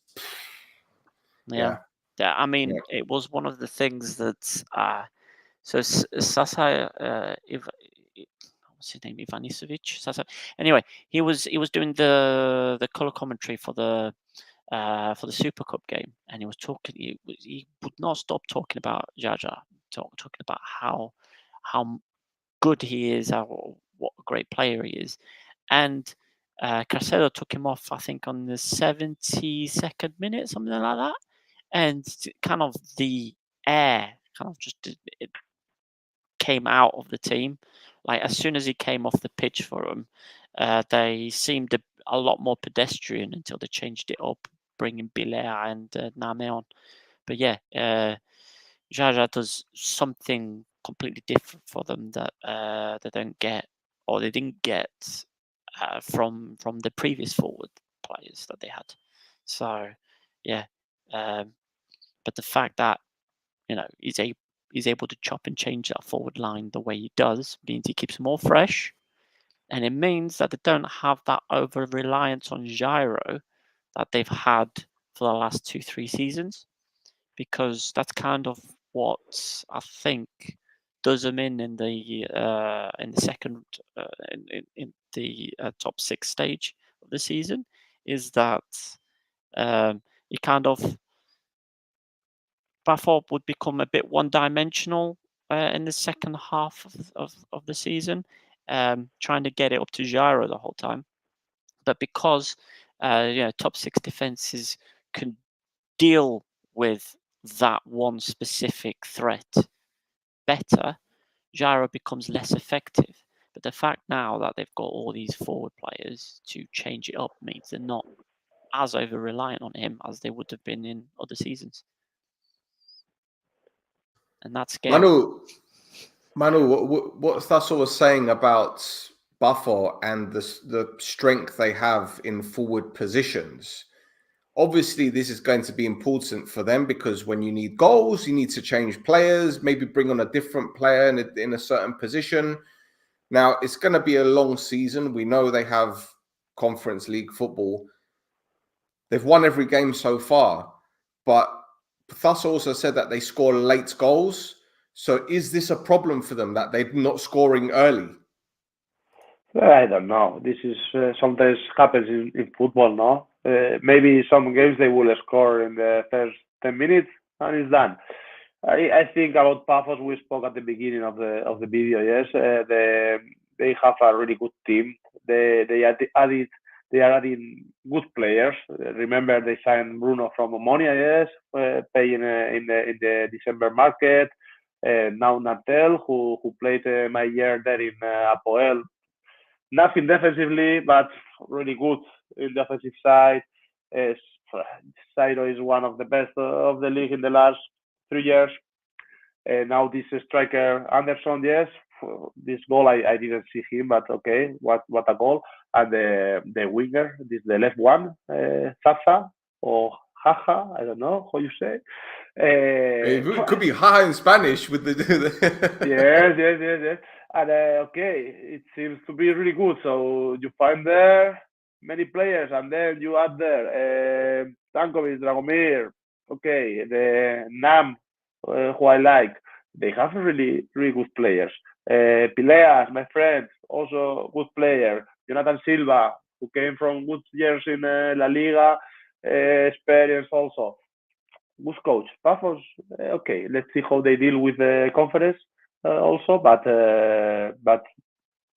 good, really good team, a strong team, and with the coach, I think that they can do a good season. Now they are on the top, and And yes, I expect them to be there till the end in the best positions. Also, in this game, I want to say you one thing you didn't expect. You must know, I've been coached by Coleman, APOEL coach. Sociedad. But okay, I was in the second team and I played one pre-season game with them. Just this, nothing more.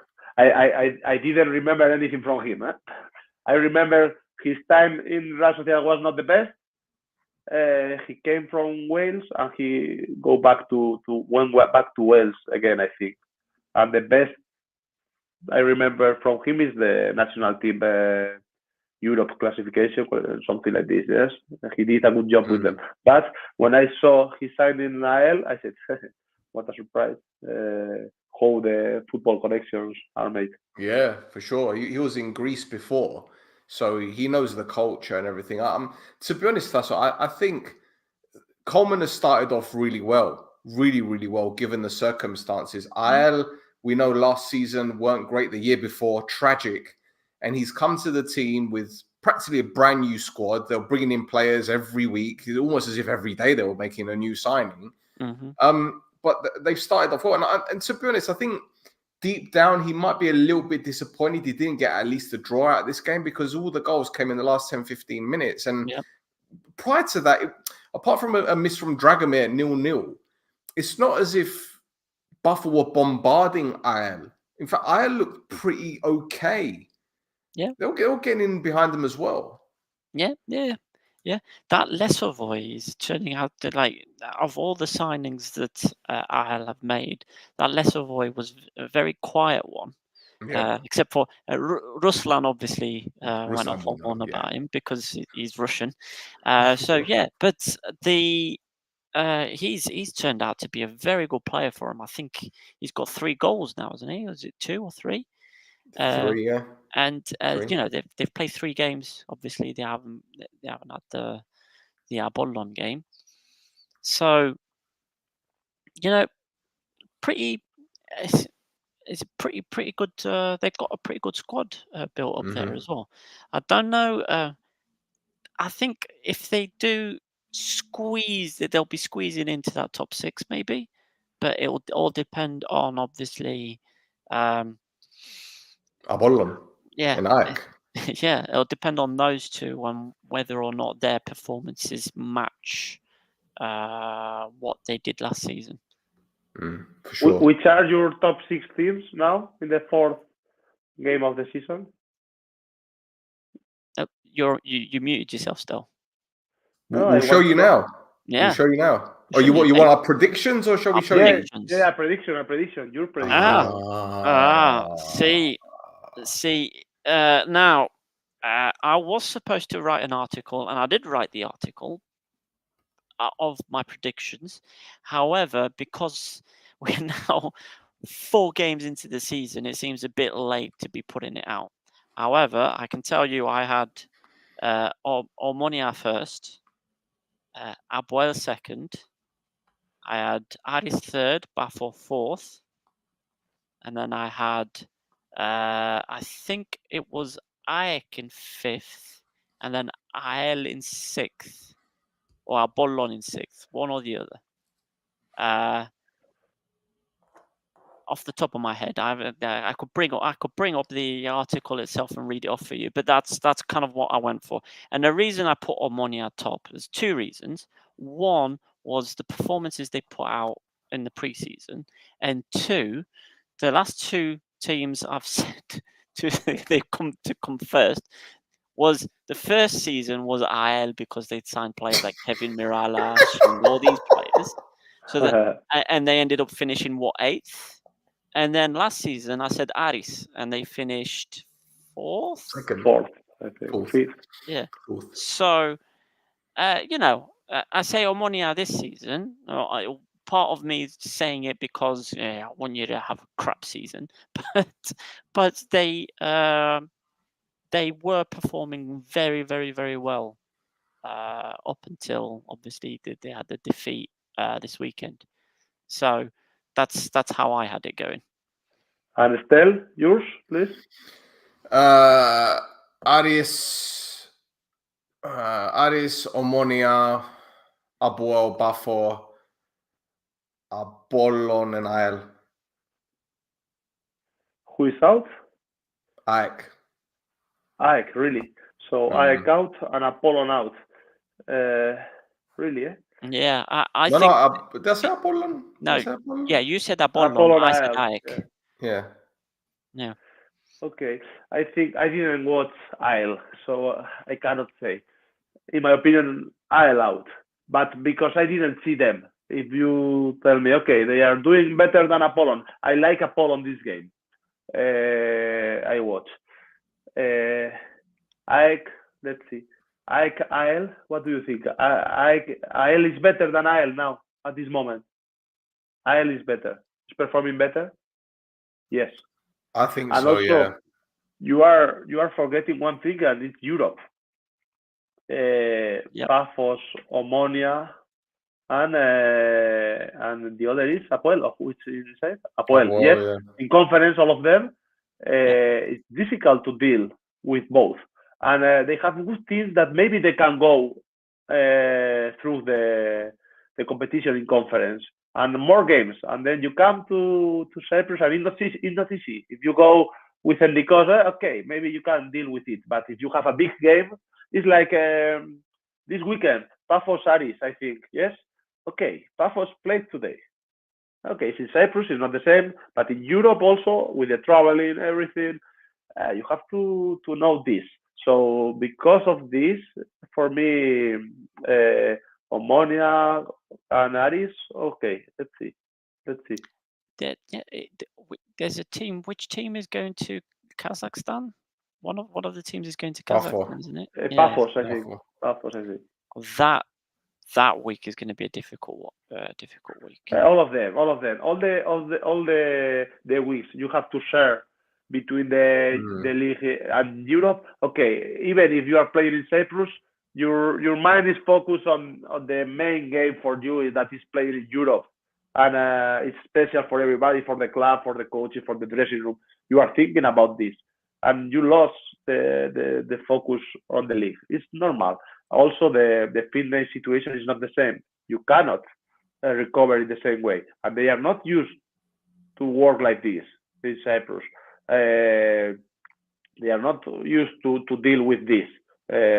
Mostly Pafos, which is the first time, and to this, if you you add the travel to Europe, it's difficult to deal it. It's difficult.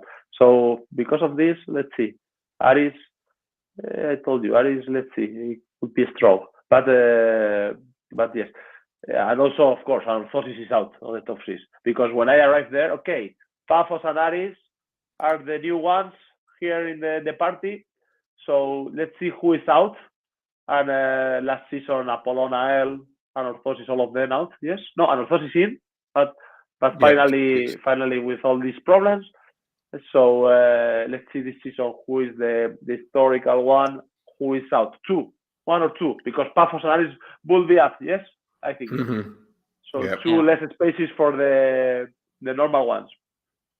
And this is something that Cyprus football has to adapt also, because it's not easy to watch Anorthosis, AEL, Apollon out of the top 6 in the half of the season. Amigo, this isn't the Premier League where one team wins 4 leagues in a row. This is Paralimni. We've had how many different champions in the last 5 years? 4 different champions in the last 4 seasons. So. It's good. That's really good.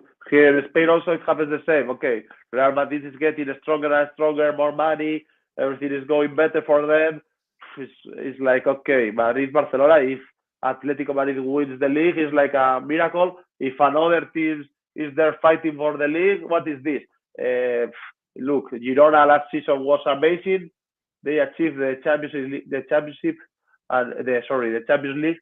So this is like, for them, is like the league, but it's impossible one team like this winning the league now, and it's sad. I remember in 2000 years, Valencia, Deportivo winning the league, and this is better, not just one team winning all the championships. Yeah, for sure. Let's look at the league table, guys. Here we go. That's all. Yeah, I mean, it looks like it's taking its shape a little bit already, doesn't it? We've got Pafos top, 12 points from 4 games. Aris second with 10 points. And then APOEL and Omonia, they're next to each other with 9 points. AEL with 6 points. And then AEK with 4 points. There's a load of teams with 4 points, however. So we've got from 7th to 11th are also on 4 points. We've got Apollon, Ethnikos, Omonia, Anorthosis, and Karmiotissa. And then we've got 12th and 13th on 3 points. That's now Salamina and Paralimni. And down at the bottom, we've got 2 Omonia, 2 Furious with 1 point.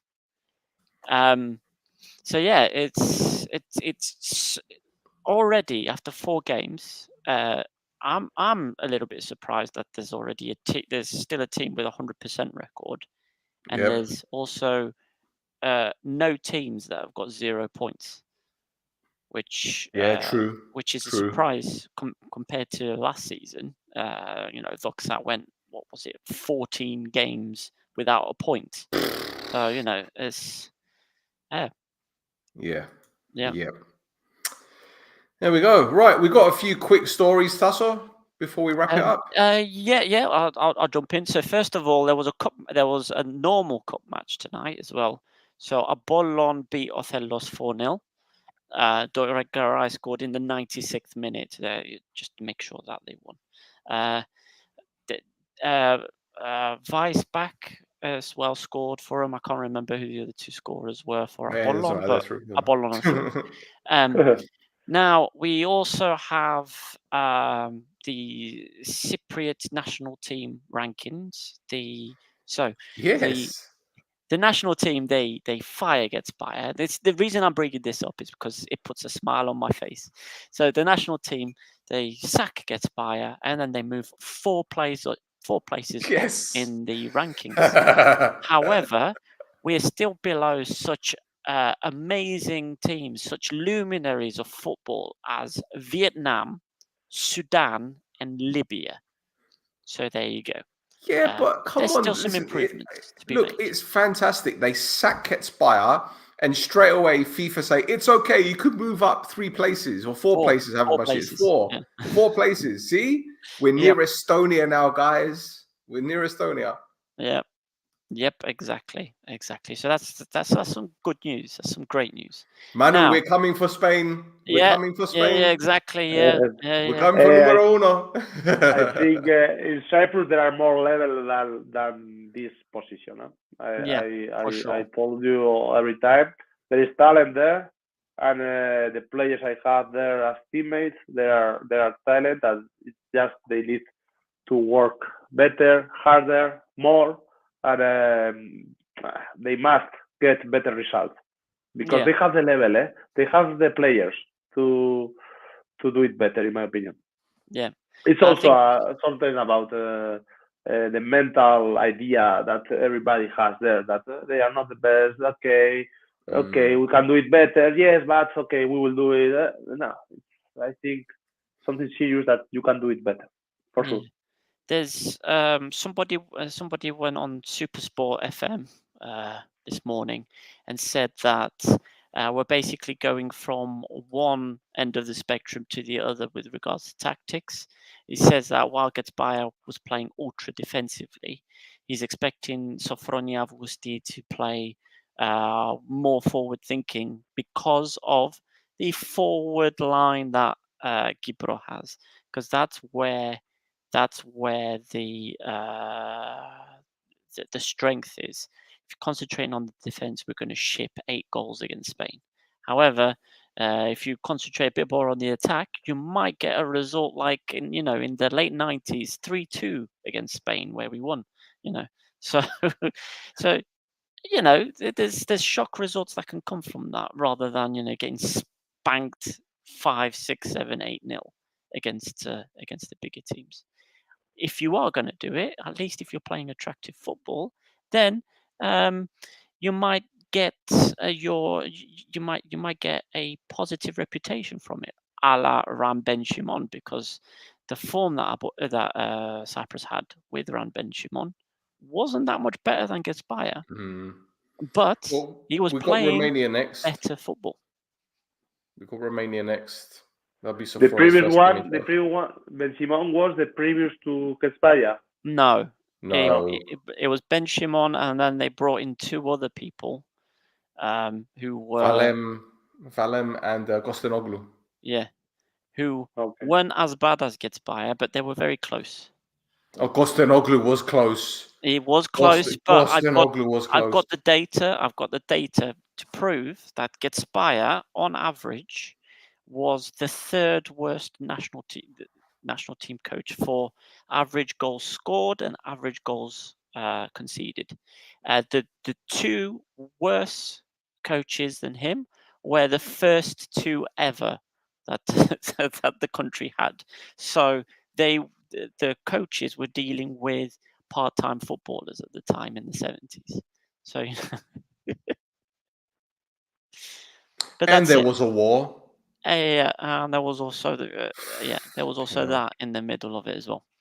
Now, moving on from the national team, we've got so the players' union, along with a bunch of different players' unions in the FIFA Pro umbrella, announced a report into fan violence and what to do with them. And the results are very interesting. There's actually, like, when you ban fans from going to the matches, the violence gets worse. That was one of the Wow, findings. who would have thought that? I know, right? Now the other thing that the players' union have done is they had a meeting with the Department of Employment, Department of Work. Yeah. Basically to discuss 3rd country player salaries. So what's happening is that there's clubs who are signing players on, say, an 18-month contract rather than a 12-month contract or something along those lines. But during the summer period, because obviously there's no games, they're not paying the players. So that's one thing that the players' union is obviously trying to stop. The other thing is obviously because these players are coming from third-party countries, so outside of the European Union, clubs are able to get away with not paying things like social security contributions and things like that. So it's a lot cheaper to have these players on your roster because you don't have to pay them as much. But these players have obviously got the same expenses as everybody else. So, pay your workers what you're supposed to, guys. Let's not do this. Let's make sure everybody gets paid what they're supposed to, please. Yeah, APOEL. Please. Yeah, make sure players get paid. Pay your players. Well, some teams don't pay players even at the highest level. That's all. Some players don't get paid for 6 months. That's all. So obviously, when I said a team by accident there, I said it so quietly you didn't catch it. Pay your players. Pay your players. Manu, I'm not going to ask if you weren't paid on time, but did you speak to any teammates or people from other clubs about issues with payment? Is that a regular thing in Cyprus that players don't get paid on time, or I didn't have any problem there in Cyprus. No problem. The people I know about TAEC, no problems. Of course, in Anorthosis last season there were big problems. Yes. But what I wanted to ask or to know is, like, here in Spain, if you are not paying the players and they go to the union, the players, to claim for the salaries, and you have a date to pay as club. If you don't play, you are relegated. Does this happens in Cyprus or not? No. And then another thing, here in Spain, in the first and second division, La Liga is is organization. They are doing like a fair play, financial fair play, similar, I don't know, harder than Europe 1. And okay, I don't know if it is so fair with players, because sometimes they valorate the players higher than the salary they are getting. So some players must go out of the league because the teams don't want to spend this part of the fair play. I don't know if you understand me. Imagine a player who played in first division goes to second. Okay, the La Liga says, okay, maybe you are paying them 10,000 per month, but for us it's like a player of 50,000 per month. So you will pay 10,000, but in your fair play it will be 50,000. So it's not fair with the players because they close the doors of some clubs for some players, but it allows the clubs to be under control, not to spend more than they have. And it's something that it should be everywhere, because it's better for everybody, for the clubs, for the players, to create confidence in everything in the clubs. It's better. I didn't have problems in all my life, I have to say. I was lucky about this. But in Spain, 10 years ago, there were many problems, and now there aren't. Or there are much less than before. In Cyprus, every year, 1 or 2 teams are with problems, yes? Manu, I think the players' union try their best to help the players, especially with things like wages, salaries, but they don't have the power that perhaps the Spanish players' union have in Spain. So this is why I think last season when Anorthosis had the problems, all the players, maybe they went to PAS, but all the players went to FIFA. And when they went to FIFA, the contracts got cancelled, and then Anorthosis lost 7-8 players. So yes, I don't think... But FIFA cannot put Anorthosis in the second division. No? Or yes? No, not that I know of. If Anorthosis doesn't pay, what happens? If a club doesn't pay, what happens? Well, this is Cyprus, so they find a way. They win the league. They find the way. They win the league. That's what happens. APOEL the same. APOEL is in the same situation, no? The last 2 years. It is same. Yeah. Well, Manu, it depends. I think it depends on the size of the club, because we've seen, for example, Box, Xilodimbu, they've disappeared. That not even an announcement. They just finished. Done. No one talks about them, but they're second division. But you look at Anorthosis and APOEL, big clubs, lots of fans, and I know they have money problems, but somehow they find money from somewhere. Maybe they have a magic money tree in the field. They find the money and they pay. They find the money and they pay, or not. Because this is, if not, they cannot sign players. Or yes, here in Spain also is the same. If you have debts with players, you cannot sign. Yes, so this was a question that I had before the season had started, because Anorthosis signed a new roster, obviously, because of the financial issues that they were having last season. And once they finished signing everybody, a week later, the club announced that they'd managed to get rid of their transfer embargo. So they signed all these players, and then they said that they managed to sort out all the financial issues that had them a transfer embargo. So I have no idea how they would have managed with all those players that they managed to sign while they were under a transfer embargo. And it wasn't a Cypriot FA transfer embargo. It was a UEFA, FIFA transfer embargo. No idea how they managed to sign all those players. Also, it's usual there that fans are giving money to the teams, yes? No, it's not usual. Not, but I was told about Omonia also, no? Getting money from fans to sign Christophe, or one player come back from I don't know where. And then Salamina also putting money. And now Anorthosis this season also, no? Getting money from fans. Yes, well, so the APOEL also something with a ticket from away team to fill the Geroskipou without tickets. Yes, they are getting money from fans because fans love the teams. Yeah. And they are like this, trying to get solutions like this. Is not the best.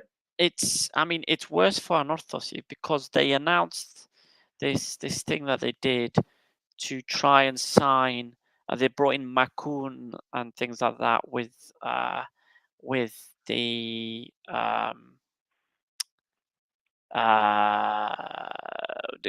tried to sign Makun with help from the fans and tried to do like 3 or 4 signings in January, whereas in the background, again, struggling to pay the players that they already had there, and they were going to lose the stadium.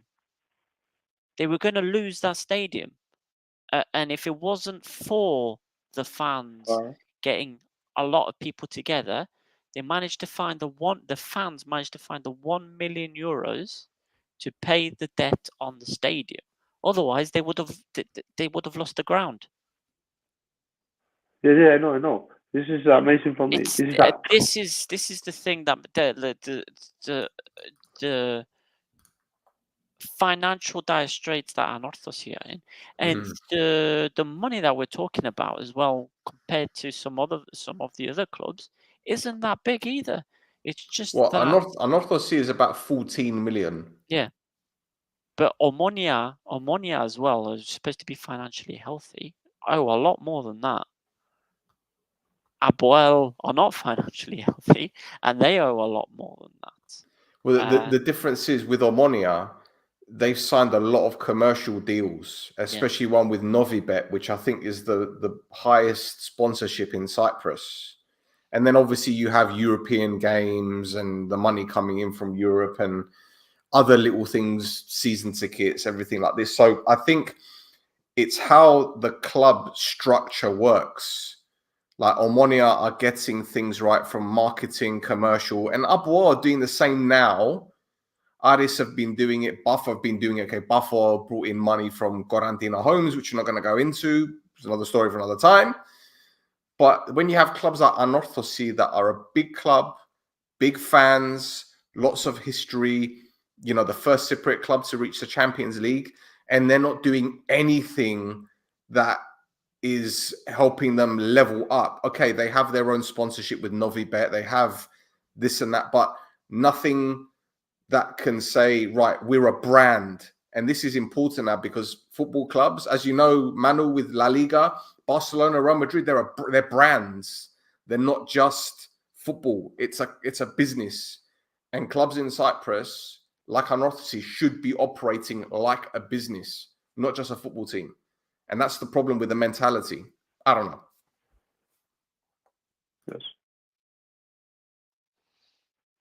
Yes. It's difficult. We're starting with the salaries of the players and then But these are all linked. These are linked. Yes. The way that the teams are managed. Okay. Yes. You know. But the strength of Anorthosis of these clubs are the people they have behind. And with these people, it's impossible to get disappear, in my opinion. So you have to manage to do it better with the people you have, and you are getting better because you have a huge history, a huge amount of people in the island. So this is the way they have to start. They have to know where they are now, in which situation they are now, but they have everything to get better, in my opinion.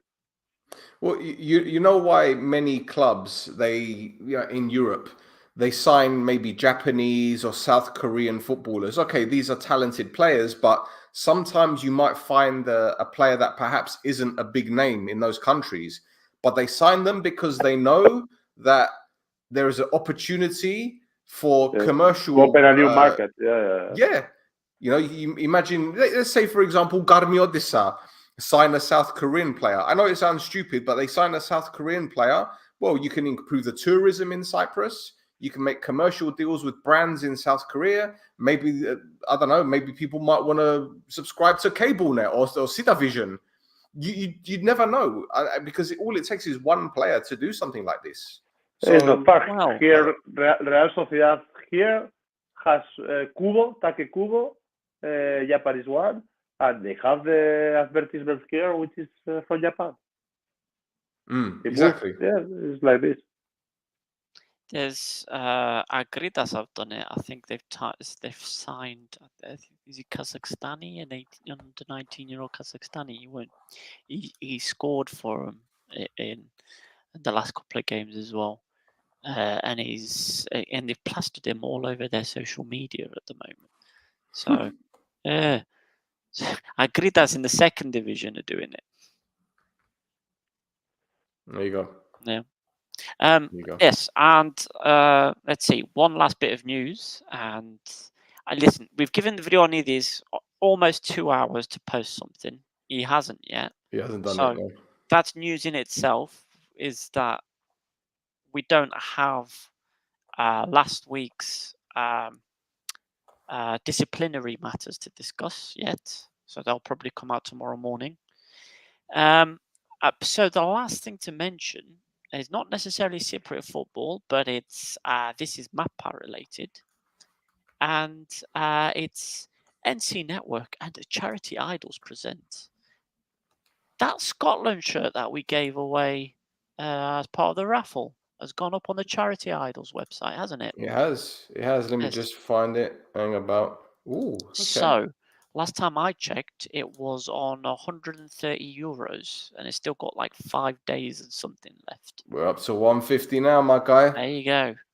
150 euros. It's a Scotland national team shirt that was that was created specifically for the Spain game that they had in Sevilla. In Sevilla, sorry. Said it in the French accent, it's the Spanish. Yeah, it's signed by all the national team for that game. So you've got your John McGinns, you've got your what's the goalkeeper's name? Gunn. Angus Gunn, Robertson. You've got McSauce on there as well. McTominay, yeah, you've got Billy Gilmore. There's quite a few players on there that I think will interest a lot of people. And don't forget, this is the Spain side that won the Euros, by the way. Yep. So there you go. Yep. So yeah, we're doing our bit. We're doing our bit to help out. Again, it's all for charity. And we should extend some thanks to John Carver for getting it in the first place. Absolutely. And I've got some information about John Carver, which I will use at a later date. Yeah, I'm not going to go into that right now. But that's it. We've done close to 2 hours. Thank you, everyone, for tuning in. Thank you, Manu, for your time. Really appreciate it. Before you go, we have to see one shirt there. We have to see one shirt. Which one? Where you've shown us Messi and Ronaldo, okay? You've shown us these ones. Do you have you have a David Villa one? No, and I play with him. I play with him. I try to have just the teams, the players that I play with them in the dressing room. I tried. With Messi and Cristiano, I was not. They weren't with me. They weren't lucky to be with me in the dressing room. And with David Silva, I was in the under-17 national team many years ago, 21 years ago. I don't know. I have some Cypriots. I told you. This is this is Matthias Poljaris one, my friend from Aris, now in Anorthosis. I have many of them. I have Griezmann one. Which more? I have Japanese one from the national team, Inui, which is really beautiful. Bojan Krikic, many of them, because he's a good friend. He brought me all of them. Which one do you want? I don't know. Surprise us. We can take. Do you have Aguero? Yes, we have Aguero. No, this is there he is, Bojan. Roma, yes, really good. Nice. Have the tag on as well. Nice. Which more? I have many of them, but most of them are my friends. Yes, I have. Oh, which one? This I like that. It's Steve Yago. Yes. Viago, yeah. Aris, Oh wow, From he's Aris. yeah. Mr. Very Flow good for me. happy. Iago is always happy. He's a good guy. And Cypriot What's one. those orange? What's the orange one at the top? There's some orange ones, some naranja ones at the top. There, Alaves Yeah. ones are mine. Ah. These are Alaves mine. All of them are mine. He's from Alaves. Yeah. Nice. Hummel. It's a away kit in some years. All of up ones are mine. All of these are mine. Nice. You've got the The top other row ones for are- his and the bottom row for other ones. Wonderful. Lovely. Yes, Beautiful. but I tried just to get friends ones down, because if not, it's impossible. We need to come to your house and bring a camera, and you can show us all of the. We could do documentary on all the shirts. You are welcome, please. If you want. Everyone is gonna come. Everyone. Oh, no, Stella just invite himself to your house. We are not so far. Just with 2 flights, you are here. Yeah, it's okay. Listen, when Manu comes to England, he's gonna stay with me. It's fine. It's fine. When he comes to London, he's gonna stay at my house. Don't worry. It's okay. Yeah, okay. I'll make my daughter sleep outside. He can have it. You're sleeping in the garage, bitch. Anyway, guys, thank you for tuning in. Manu, gracias. Thank you very much. Tasomo. Thank you very much. And we'll be back very, very soon. Adios.